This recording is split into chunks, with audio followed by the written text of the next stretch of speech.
បងអើយឆាប់រាទៅទិញកូនត្រីដាក់ស្រាំងជីកថ្មីលៃចាញ់ចំទៀតបងទៅទិញសិនមានឆ្អិនកុំភ័យភ្លៀងធ្លាក់ចុងដៃដាំអងធម្មជាតិកងកែបគប់គប់ជ្រុកក្នុងអាត្រៀតពេលយប់បងឆ្លៀតឆ្លងមើលវារាល់ដល់លោកប្តីអើយយើងត្រូវអសង្កម្មតាំងតែចុងឆ្នាំសែនឆ្ងាញ់ខ្លាញ់បងជីវិតអ្នកស្រែចង់ក្បែរបំប្រងភូមិស្រុកបៃតងជីវិតសុខសាន្តកូនដាក់ដំណេកដេកឲ្យឆាប់ភ្ញាក់តនព្រឹកត្រជាក់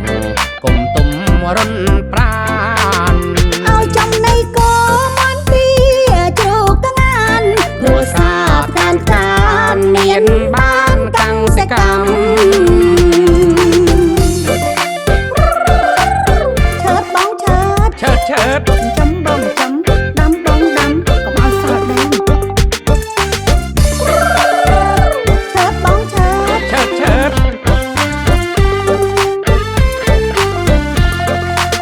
តាស្នោរយងននងឲ្យចេញផ្លែ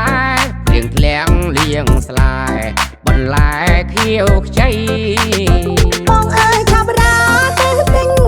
កូនត្រីដាក់ស្រាំងជីកថ្មីលៃចាញ់ចំទៀតបងទៅទិញសិនមានឆ្អិនកុំភ័យភ្លៀងធ្លាក់ចុងដៃដាំអងធម្មជាតិកងកែបគប់គប់ជ្រុកក្នុងអាត្រៀតពេលយប់បងឆ្លៀតឆ្លងមើលវារាល់ដល់លោកប្តីអើយយើងត្រូវអសង្កម្មតាំងតែចុងឆ្នាំសែនឆ្ងាញ់ខ្លាញ់បងជីវិតអ្នកស្រែចង់ក្បែរបំប្រងភូមិស្រុកបៃតងជីវិតសុខសាន្តកូនដាក់ដំណេកដេកឲ្យឆាប់ភ្ញាក់តនព្រឹកត្រជាក់គុំទុំរុនប្រានឲ្យចំណៃគោមិនពី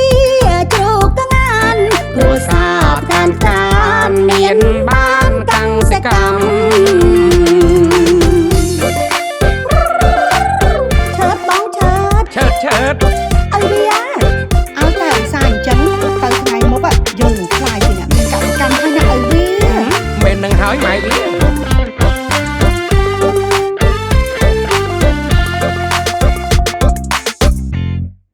ផលិតដោយ